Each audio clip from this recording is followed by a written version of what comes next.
Let's jump right in. All right. Normally I do a recap. I just pray y'all took good notes. We were talking about the son of perdition last week. We were talking about the man of sin and when he will be revealed, right?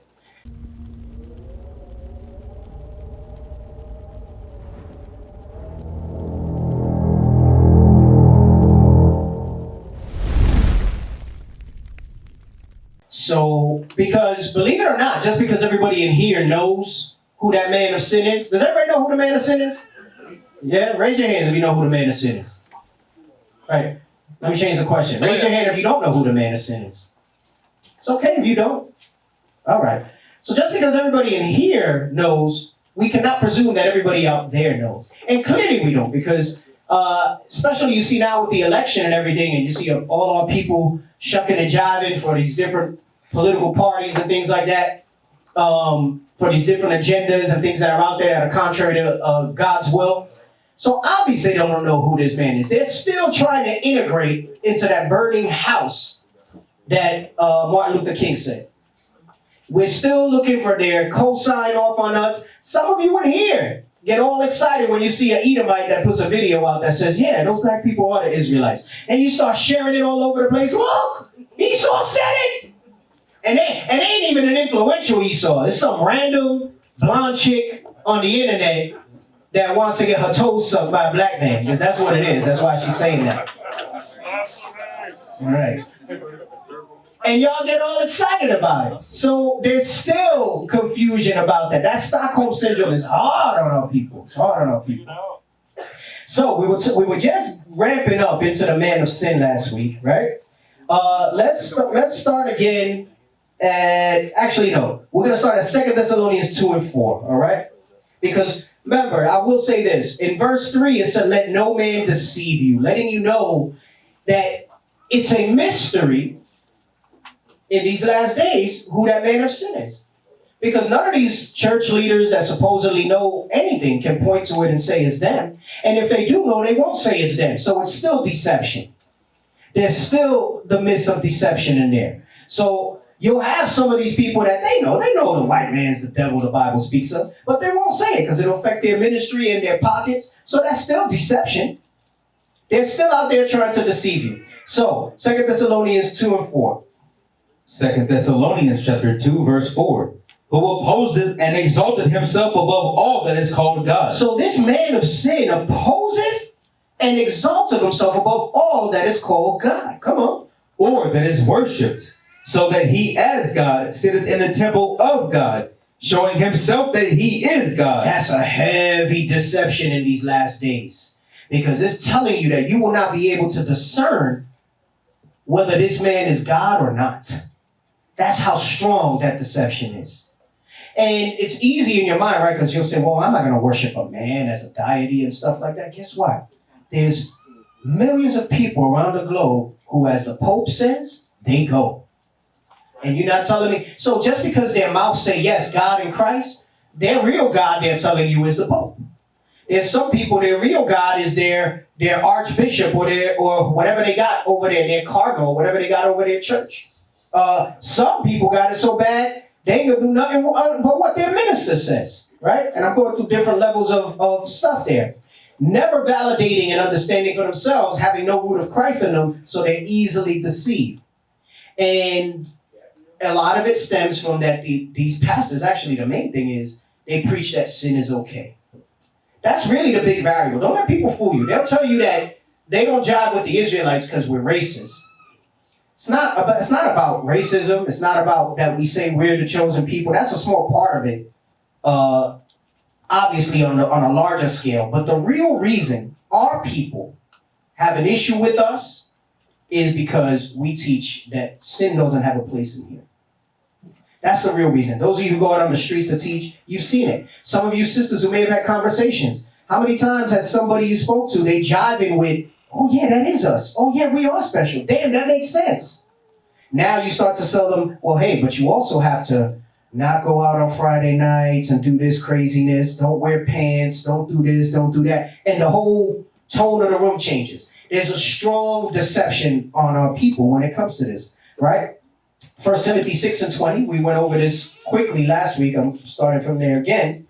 So it says, who opposeth and exalts himself above all that is called God, or that is worship, so that he is God, sitteth in the temple of God, showing himself that he is God. 1 Timothy 6 and 20. 1 Timothy chapter 6, verse 20. O Timothy, keep that which is committed to thy trust, avoiding profane and vain babblings, and oppositions of science, falsely so called. So the key part that I want about this, right, there's two things. He said, you need to keep that which is committed to thy trust. And the same thing that was committed to Timothy, his trust, is the same thing committed to us, which is, like Sirach 3 says, more things are shown unto us than most men understand. And we cannot act like we don't have the top knowledge in the whole world. And I say that to say it doesn't matter what dispensation of that knowledge that you have, you knowing who you are, who the Israelites are, what the mystery of the kingdom of heaven is, and who that man of sin is more than the whole earth knows. Because they're all out there, what we're talking about, Messiah, they talk about who's meeting with what Messiah, what world leader. They have no idea what you know in this Bible. They don't. They're all over the place. They're pointing fingers at all over the place. I mean, I was reading the other day, they're talking about the pedophile thing, which is a real thing. This whole pedophile ring that they got, that's a very real thing. Powerful people are involved in that. But here's where they lost me. They said it's the Democrats' pedophile ring. As if there's a difference between Republicans and Democrats. Get out. They politicize it. Remember, First Maccabees says that politics is religion. That was the religion of King Antiochus, right? And it says many people followed after it. So now they take turns between which party is the devil for a few decades and which party is God.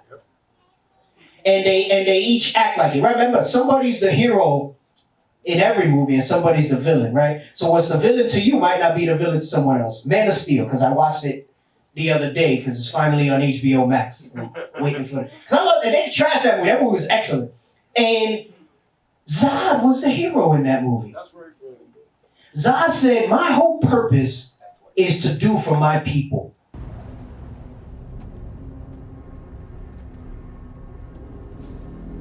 Look at this. We could have built a new Krypton in this squalor, but you chose the humans over us. I exist only to protect Krypton. That is the sole purpose for which I was born. And every action I take, no matter how violent or how cruel, is for the greater good of my people. He said, I was genetically encoded to bring for my people. What was he trying to do? Bring Krypton, which would be symbolic of heaven, to earth. Right? They manifested it with machinery. He had to terraform the earth to make it habitable for them. Christ is going to what? Nuke this place to make it habitable for us, cleansing by fire. Same type of thing, right? Let me get Isaiah 14 and 12. I said, this might wind up being 3 parts because I can't skip through some of this stuff. And I have limited time. The book of Isaiah, chapter 14, verse 12. How art thou fallen from heaven, O Lucifer, son of the morning? How art thou cut down to the ground, which didst weaken the nations? Right, so remember this, because I'm going to bring something out later that we didn't get to last week, dealing with how Lucifer is fallen from the heavens, son of the morning. This goes in part with what we just read in 2 Thessalonians 2 and 4, where it says he sits in the temple of God as if he is God, and he's seen as God. Son of the morning. He's the light of the world. The white man is the light of the world. And everybody looks to him for everything. Listen, and you can say, no, well, they're looking towards a country. Listen, where most of our people are, we're not going to those countries to say, help us, send your army, send your medicine, send your money, send your science. We ain't doing that. Unless you're in Cuba. Then they're like, yeah, the hell with you. Right? But then look at what that gets you. You speak out against the powers that be, and look at what they sanction you to your Third world, they'll sanction you to the third world, like they call it. Right? Venezuela, they should no way have the issues they have with all that oil. Right. None. Zero. But they don't play ball. They don't play ball. And they're on the verge of what? Even taking that place over, putting in their... Because it's really like ruling by proxy in a way. When they say what we're merely doing is spreading democracy, what they're really doing is ruling by proxy, because they're saying, oh, we're going to put somebody that's your countryman in office here, right? Rather than say you're a monarchy, we're a kingdom of mine, right? And we're the one thing. But this person is basically going to, just like I mentioned in that movie Trick Baby, speak our policies, speak our way, and know who he's playing ball with. And all his decisions will be driven by that. And that's what they've ever done in the world and in this region over here. So that's a power. That's somebody, when you talk about heaven as a state of rulership, because people read that and they only think the fairy tale of he was a fallen angel that fell down. Right? And I used to watch this show Supernatural. I think it's finished now. It's in its last season. And that was one of the main things. It was the devil and God. And right, of course, they were white, right? So the devil was a white guy. God was a white guy. He was like a hipster when they finally revealed who God was. And then they got to a point in the show where God was like, God left. He left with his sister and left the earth. Like, he just went somewhere else. Right, so... But they killed vampires and werewolves and stuff, so it was interesting. So I watched it because I liked it. But I would laugh whenever they would talk about this stuff, because Christianity takes this literal thing of Lucifer and they think it's the horned man with horns and a tail and a pitchfork that used to be an angel. So he had wings. God literally cast him down from heaven, and they get all that from this one verse. That's what I said, how have thou fallen? And then the crazy thing is they make him almost equal in power and authority with God. Not realizing that that's weakening their supposed God, right? Your white Jesus is not as strong as the true Messiah based on your own standards, right? Read on. Verse 13. For thou hast said in thine heart, I will ascend into heaven. I'm sorry. So it says he did weaken the nations.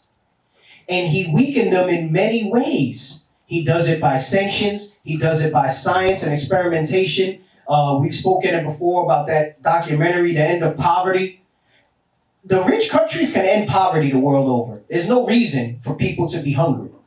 But they don't because of corporate interests, because of money, for things like that, and power, right? They weaken the nations with their democracy. They weaken the nations with their Christianity, their science, their philosophies, their doctrines, all of that stuff. Weaken the nations. Come on. For thou hast said in thine heart, I will ascend into heaven. I will exalt my throne above the stars of God. Right. So, correction from last week, because I hadn't read verse 14. Yes, so he said, I will ascend into heaven. Space travel. And they're constantly trying to get up there, trying to figure things out. They're saying before the year 2030, they're going to have men on Mars. They're trying to set stuff up to do that stuff, to get further and further. And they do that because they're looking for something up there. Bishop gave his class where he went over that stuff with the dark side of the moon and all that other stuff. They're looking for stuff up there. They're not up there for humanity's sake. They're up there for their own sake, to try to find something. That movie 2012, the twist in that movie was everybody thought they were going to go to space. And then it turns out that no, it was an ark to do a flood again, right? So they didn't want to address what was going to go on. There was going to be hot fire here, and that's where they're going to go. They're trying to set stuff up like that up there. So they ascend up to heaven. And I brought it out last week. I remember Deacon Yao talking to us years ago. He was like, man, you got to think about everything how did they know that men would survive up there? How did they know they needed a gold visor because of the glare of the moon? How did they know that they needed to step softly because if not, they would shoot off into space? How did they know all that stuff? If not the devil talking in their ears. Read on. I will sit also upon the mount of the congregation. So where it says, I will exalt my throne above the stars of God, and I will sit also upon the mount of the congregation. He's talking about that they're going to replace us. They're going to hide us and sit there like their God. It says, I will exalt my throne above the stars of God. I will sit also upon the mount of the congregation in the sides of the north. And we know as all this history is coming out that has a lot of history, a long history of them doing that. But the two major events, which is what we have as dates, we know there's some variability with that, is 1492 with Northern Kingdom and 1619 with Southern Kingdom. Because at that point was when it became very final, when there was really seemingly no remnants left that knew who they were. Because even in the Dark Ages, you had our people who were out there, right? And they knew and they understood who they were. Once we went into those captivities and the genocide that happened in those captivities, and them putting us in gross darkness by not being able to read, right? And mind you, it's hard for our generation to fathom, to some extent, at least millennials, that there was a time where there was no television and radio even, right? I mean, we at least had that. Information wasn't so readily available that if you couldn't read, you were ignorant. You were ignorant. Now you have a forum where you can listen to things and you can see things with your eyes. So you take for granted something basic as being able to read and research, and not just read, but comprehend. Because you can teach a parrot to say words back to you. You can teach a child to read a book, but they may not understand the words that are in that book. So that ability for us to have comprehension as well, that was all taken from us in slavery. Yes, the horrible physical atrocities, the psychological and everything else, but one of the biggest things and one of the most successful to this day, because you see it out there now, manifested today, with our people still trying to make alliances with these other nations, still looking for them to save them through passing of legislation and things like that. There's strong talk about, yes, let's come together and do this, that, and the other, but they still want to do it under the power and authority of that. And there is no other way but to do that, right? Let's say we went. I know we speak about great ideas. Let's say we farmed. Let's say we did all this. We did our own land. We're still going to them to get permission. We're still going to them to get permits. We're still going to them to keep the power on. There's no place you can go as a people and think that you're going to have authority in this earth today. Zero. So while, not to say we shouldn't do those types of things, but we cannot rest in those things as our answer. We still need to seek the Lord for our salvation. Go ahead, read on. Verse 14. I will ascend above the heights of the clouds. I will be like the Most High. Right? So that's with flight, right? With the Wright brothers in 1903. And he says, I will be like the Most High. It's the same spirit they had when they were building the Tower of Babel. It's still here today because it's those same spirits. First Maccabees 3:48. What's some of the ways that they made themselves appear as their God in the temple? First Maccabees chapter 3 and verse 48. And laid open the book of the law, wherein the heathen had sought to paint the likeness of their images. Right? So they laid open the book because we had images. We had images. For people that get upset that we did a depiction of Christ. Nobody said that is Christ. That's a depiction. Meaning we read the scriptures and we had an artist do a rendition of it and said, hey, he likely looks something like this. Don't think that when the sky crack open and Christ come with all the angels that he's going to look like the poster that you bought from Original Royalty. Nobody said that. But you got people out there, because they're in this strong delusion, they don't know who their real enemies are. So they rather be enemies with us as they've ever been conditioned to be. So one of the ways they did that was painting their likeness of their images. And not just, that's the most major one that they did, was the image of Christ, turning him into Caesar Borgia. But they do it all the time in everything. They put themselves and they insert themselves to the point where you even have some of our brothers and sisters that are celebrities that are obsessed with lightening themselves, straightening their hair, doing all this type of stuff for acceptance. Look at Michael Jackson. He hated his blackness so much that he became deformed at the end. Cut his nose and everything. He hated his black nose. He said, nope. Horrible. Like, think about that. How much you got to hate yourself to change yourself up like that? And that's not to say that in these last days we speckle birds, right? I'm not going to teach my children to hate their complexion or whatever. That's a result of the curses. That was prophesied. That was there. But it's different when you got, yeah, look at that. Look, like how he creeped it up there. Look at Sammy's. He's Dominican, by the way. Simeon. Silly dove. Golly. He said, I like it. I love it. I love it. Hey, and he Love it. actually has some okay features over here, right? And then, like, you know what I'm saying? Like, and over here, he jacked himself up, man. He don't even look like the same dude. Wow, I think his eyebrows is purple. I think I saw something where someone said he looked like Pepto-Bismol. Look at this one. Our people wound up to the point where they painted their images that we forgot who we were. People actually, of our own people, defend these imposters, these so-called Jewish people who profess to be of the Israelite seed. Not openly, they subtly do it. They never ran around and said they're the Israelites. All they ever said was that they were the Jewish people.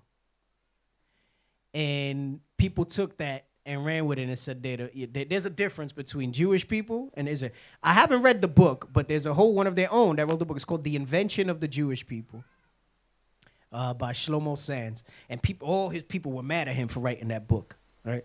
Now, I think his argument is to say that there's no biblical Israelites at all. He wasn't a total traitor.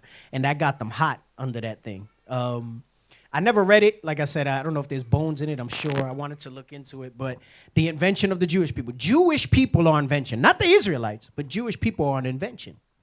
Because they said, hey, like they've ever done, because the original Greeks were black, right? People in the outskirts, right? You're talking about Japhet and the different seeds. They were not white. When they came out of the mountains, they took over and they took on those identities and they said, hey, we're the Greeks now. So guess what they did? It's no different than what they did with us. They said, hey, we're the Jews now. And they rode with that. And the world bought it. Because they did it. What you read in that one verse in 1 Maccabees 3:48 is iconoclasm. Look it up. Research it if you've never seen it. There was a class many years ago about it. You can look up the class for it too. Iconoclasm. And it means image breakers. And they broke all our images. They look for all our stuff. Bishop has brought it out in some small ways when he shows you the Russian icons and how they paint them white instead of black. And he's brought out different imagery. That's what you see in 1 Maccabees 3:48. Listen, that one verse is worth the whole Apocrypha for people who say the Apocrypha is BS. And mind you, there's so much more, obviously, we know in the Apocrypha. Let me get Revelations 13:5.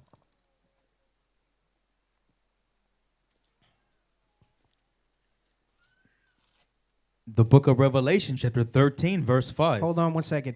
It's important that this is brought out this way, and the reason it's brought out this way is not just for edifications for us, for you, but this is the type of information you need to be able to point to, and these are the type of scriptures you need to be able to point to when you're talking to another brother and sister about this that has yet to see who the true Messiah is, that is yet to embrace that they're an Israelite, that is yet to start keeping these commandments and repent.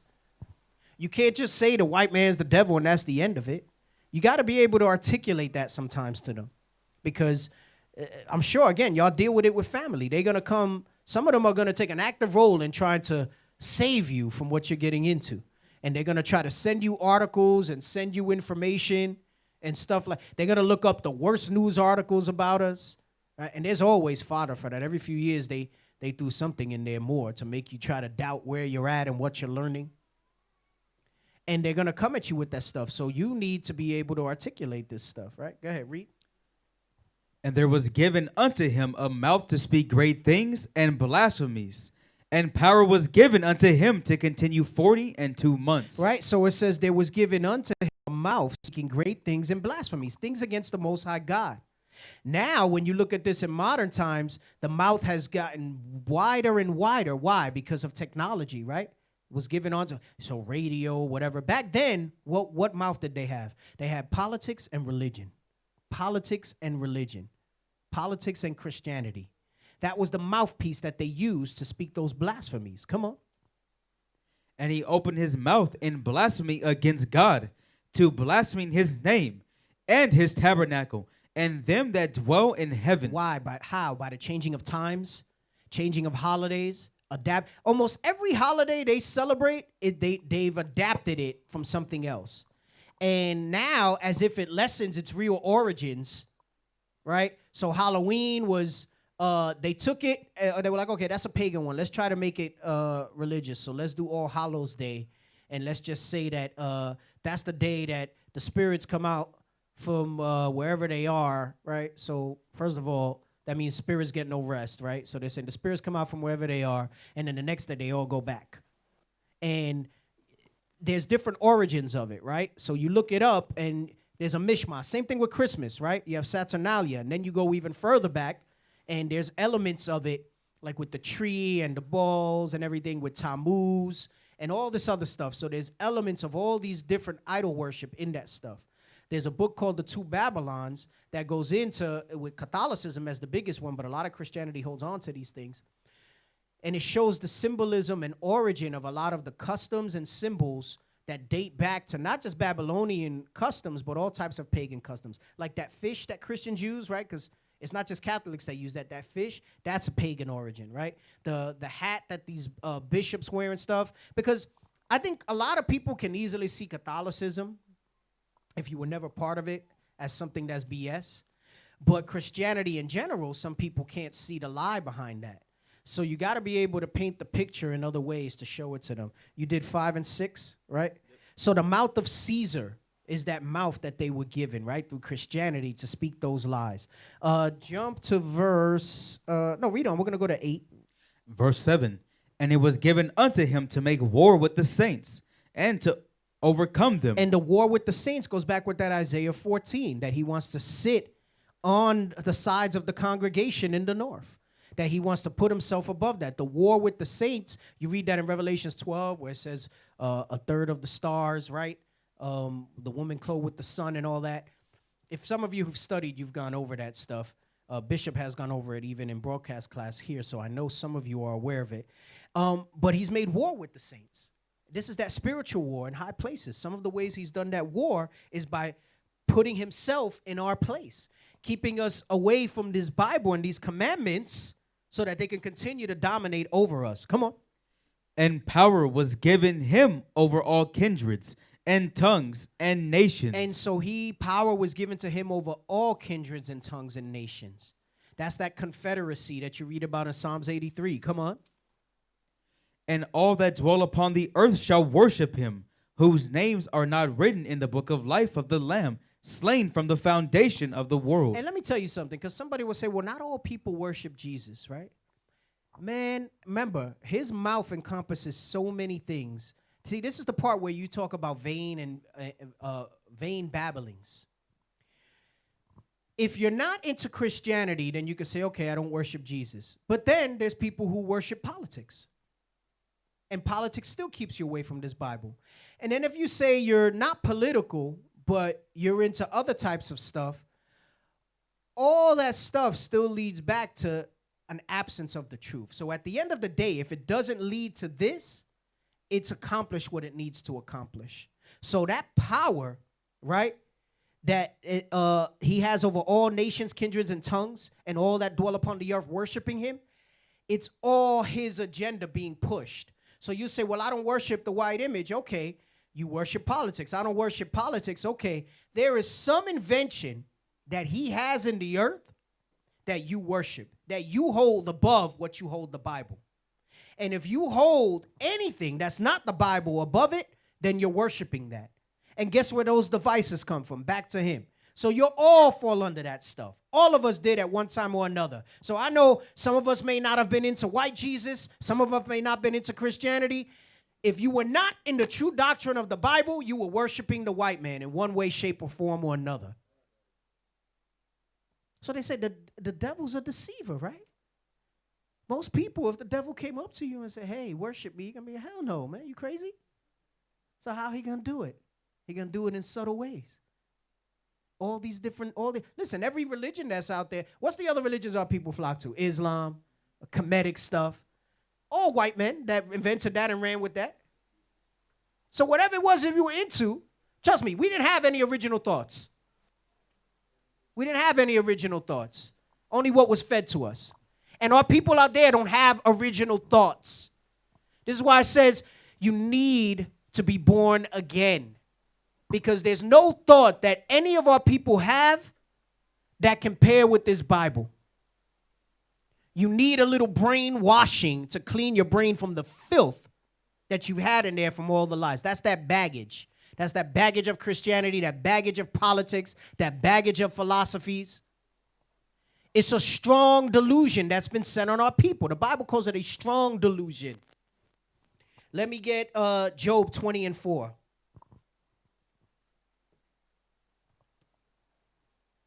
It's funny, I've been reading the book of Job as part of my 4 chapters, and then I think it was Issachar had some questions about this very chapter, and I didn't get to it last week.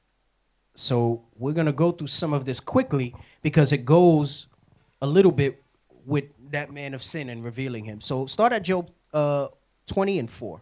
The book of Job, chapter 20, verse 4. Knowest thou not this of old, since man was placed upon earth? Right, so anybody that, our forefathers that were rooted in the scriptures, we knew this, what we're about to bring out. But in the process of time, because of them weakening us, of them sitting on the sides of the congregation, sitting in the temple as he is God, showing himself that he's God, through captivities and science and wonders, he put us to sleep. These are the devices that put us to sleep. So we forgot this stuff, that his rule is only as powerful as he may seem, as influential as he may seem in the earth. The Bible says it's only for a time. Come on.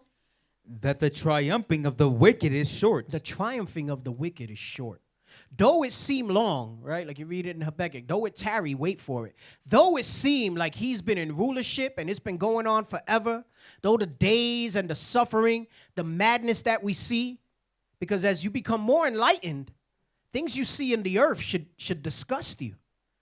Things that you see in the earth. Listen, if it's an abomination to God, if you in the spirit of God in Christ, it should be an abomination to you. You should not be okay with homosexuality. You should not be okay with transgenderism and the other stuff that you see out there in the earth, because it's contrary to the scriptures. This is why the Bible says you should have no fellowships with the unfruitful works of darkness.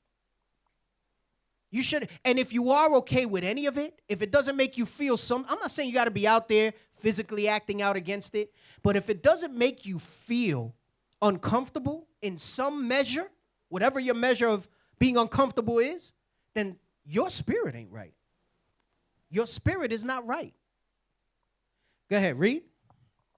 And the joy of the hypocrite, but for a moment. Right, so it says, listen, we know this from old time. The wicked's triumphing is short, and the joy of the hypocrite, but for a moment. Come on.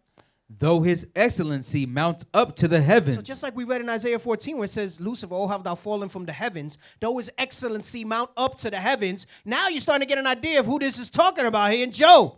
He says, though his excellency, though his rulership.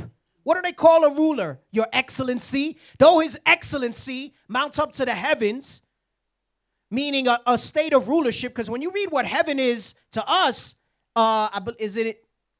Lamentations 2:1. No, not there. Is it in Deuteronomy? Oh, yeah. Yeah. I always get it confused. I was going to say Isaiah 11. In Deuteronomy, where it talks about this will be heaven, all where your foot shall tread, all this and that shall be yours. That's what the so-called white man is living today. Just because governments claim to be sovereign, they have authority. Everybody waits to see what's going on in America. And some of them, it's not even with bated breath anymore. You got China and Russia trying to influence elections here. They're trying to put the guy they want in office that'll be most favorable to their policy, because they know who's the major shaker, who's the major player in this earth. Read. Though his excellency mounts up to the heavens, and his head reach unto the clouds. Talking about the space travel, talking about the flight, just like we read in Isaiah 14. Come on. Yet he shall perish forever like his own dung. Don't get wild with that stuff. He's going to perish forever in his own dung. In his own dung. Go ahead, read. They which have seen him shall say, where is he? He shall fly away as a dream. Hey, so that's like where it says, is this the man? All right. Read that part again. He shall fly away as a dream, and shall not be found. It said, he shall fly away as a dream and shall not be found. I'm sorry, the verse before, he says, they which have seen him shall say, where is he? That's when you read it. Say, they're going to narrowly look upon him and say, is this the man? Is this the one that made the earth shake and nations tremble? And it says, he shall fly away as a dream. Come on, and shall not be found. read. Yea, he shall be chased away as a vision of the night. So though it seemed like he triumphed forever, though it seemed, this is the part where I've spoken about before, where I say it's going to be like when you wake up from a dream and you don't even remember. That's the mercy that the Most High going to have on us. We're not going to, it's going to feel like it was all a bad dream. And right, I've said this before, and if you don't write down the dream or tell somebody about it right away, it just disappears, right? That's what's going to happen with him and all this great mark, right? Because they're very big into leaving their mark on history, right? You see that stuff. You see biographies of the forefathers and, history is going to write me down. Even Trump is like that. He's so concerned about how he's going to be in the history books. He's going to be an impeached president. He's going to be a president that sat under the COVID virus, all that stuff. And that irks the crap out of him. His spirit is so off in him. And it's not just Trump. I'm just talking about the spirit of the nature of that man. He's on the campaign trail. And his supporters are so dumb that he's telling them, if not for COVID, I wouldn't have to be here. I'm cold. He goes, I'm here with you guys. So, meaning he's pissed that he has to campaign for votes. And he's telling off his own supporters, letting them know, oh, I wish I wasn't here. It goes to show you the mind of this, and it's not Trump per se, but it's the mind of the spirit of that man, of the number of that man. And how pomp and how he is in that. And people are going to say, gosh, is this the man? It's going to go away like if it was a bad dream. Come on, read on. The eye also which saw him shall see him no more, neither shall his place any more behold him. Why? Because after his 1,000 years of servitude, he's gone. It's a wrap. Gone. No history about him, nothing. Nobody needs to know about him evermore. Come on. His children shall seek to please the poor. This goes into where it says, hey, that wasn't me. That was my forefathers. And I'm sorry for that, but I never did anything like that. The Bible says his children, so we the poor. Bishop was bringing that out recently. We the poor. And he said his children will seek to please the poor. Meaning his descendants will be our inheritance. That's what you read in Amos 9. That's what you read in Acts 15. Right? Come on. And his hands shall restore their goods. His bones are full of the sin of his youth. His hands will restore our goods.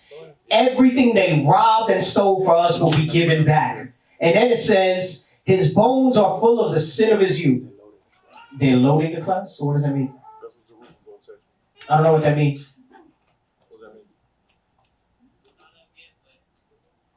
Okay. All right. So that means it could just be the slideshow for 40 minutes. We don't know. Yeah. All right. Well, let me know. Keep me posted. Man, I'm like, what does that mean? Loading. Go ahead. Read. Read. His bones are full again. Verse 11. His bones are full of the sin of his youth. His bones are full of the sin of his youth.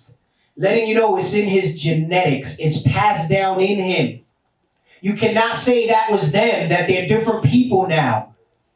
It's in his bones. When it's in your bones, it's talking about that it goes with you all the time. The sins of his youth is from what he started with us. When the other nations, like you read in Obadiah, were taking us out, and he waited for us to cut off our way of escape. Everything he ever did through all the different captivities, they say that's going to continue to be there. This is what it means when it says his soul that's in him is not upright in him. It's more than just the spirit. It's in his genetics. This is why the womb is weaker. This is why some of us are jacked up. Because we all mix with them. Listen, there ain't nobody in here that can say that they pure the whole way through their lineage. Bring it out. Esau, the other nations, got in there somehow, somewhere. The Most High rectifies that thing somehow along the way. Like the bishop was bringing out mestizo, 1/3, 2/3, whatever. But he keeps the portion that's Israel there. Right? But it says, this is why some of us are bugged the hell out. Some of you who are real bugged out, you might have some Esau in you like heavy. It might be in your bones. You gotta evaluate that thing. I'm not saying you're not Israel. I'm just saying you got some of that in you. Right? Yeah, read.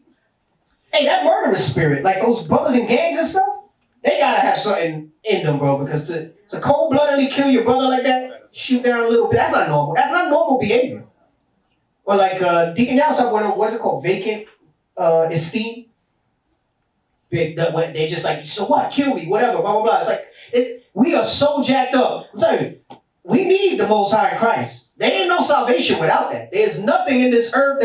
There's no future that you can look at that without this Bible and this true understanding that our people are ever redeemed.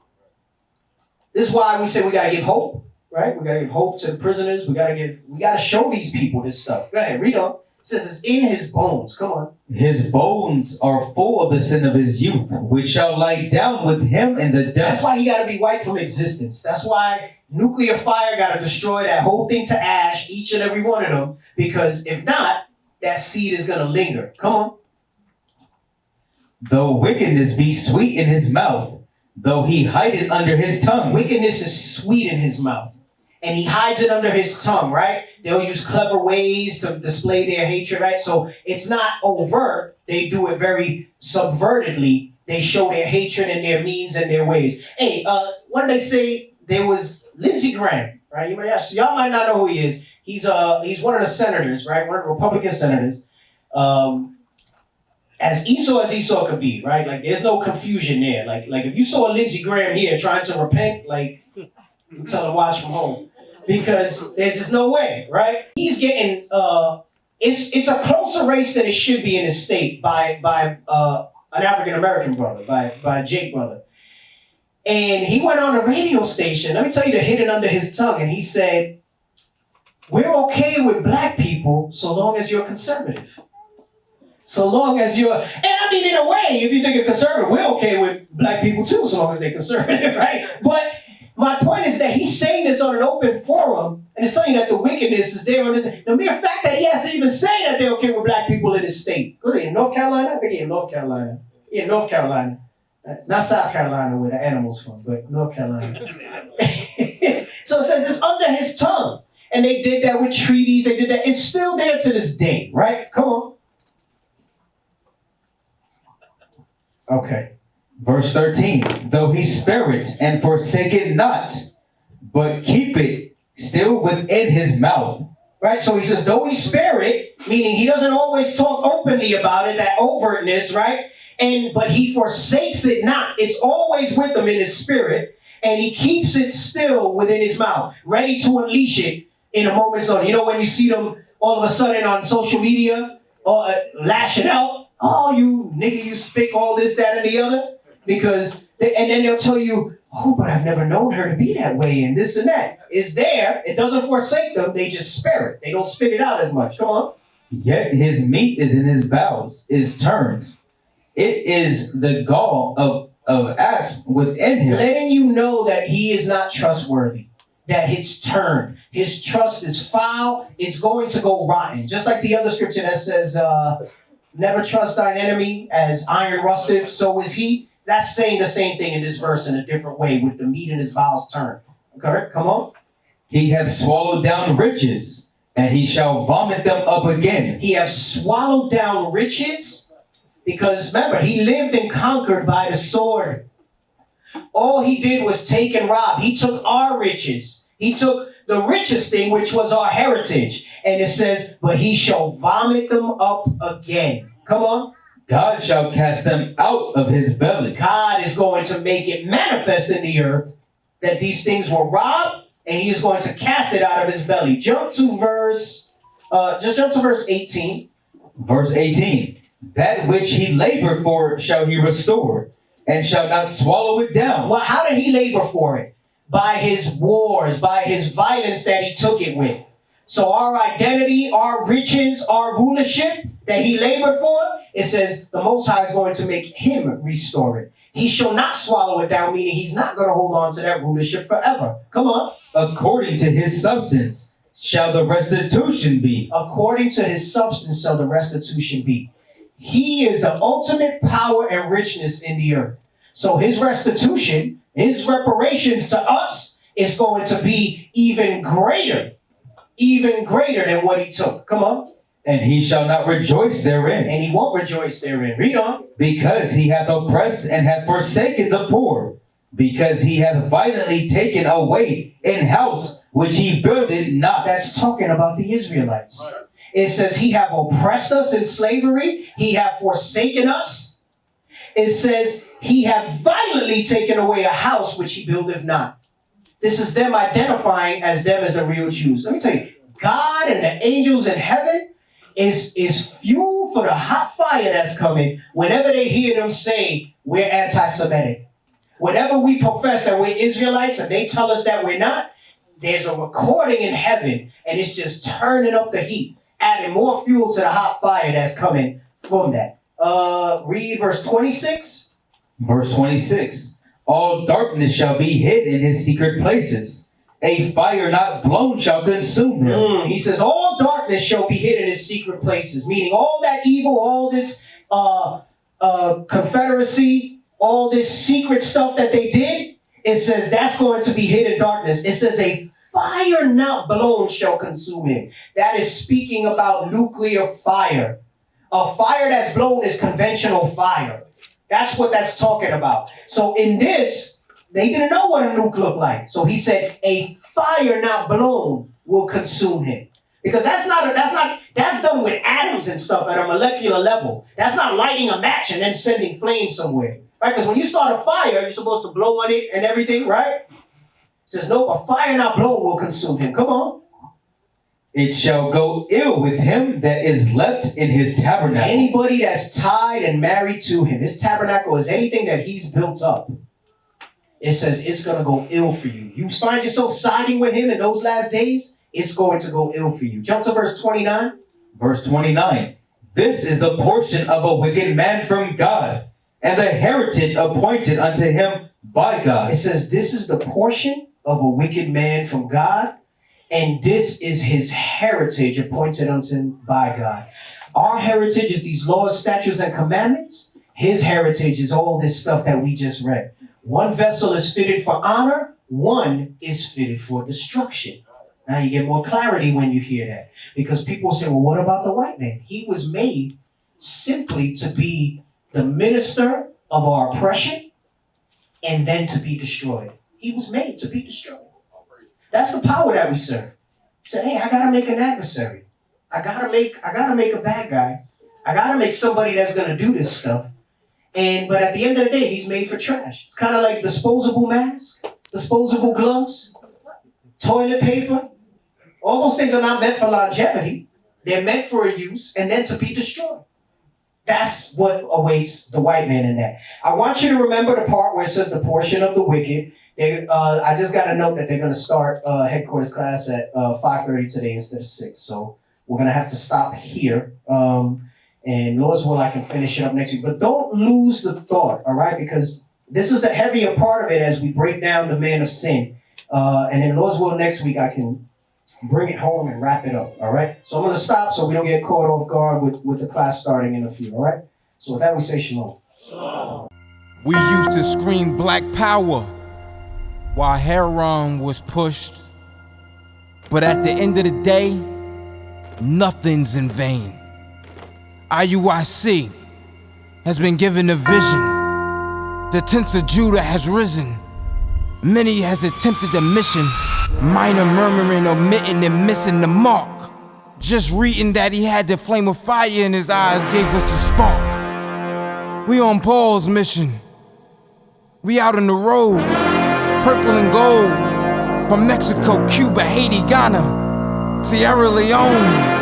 144,000 boots banging, concrete crackling. These are how men repented at heart. The scriptures is proof. IUIC, we deliver the truth.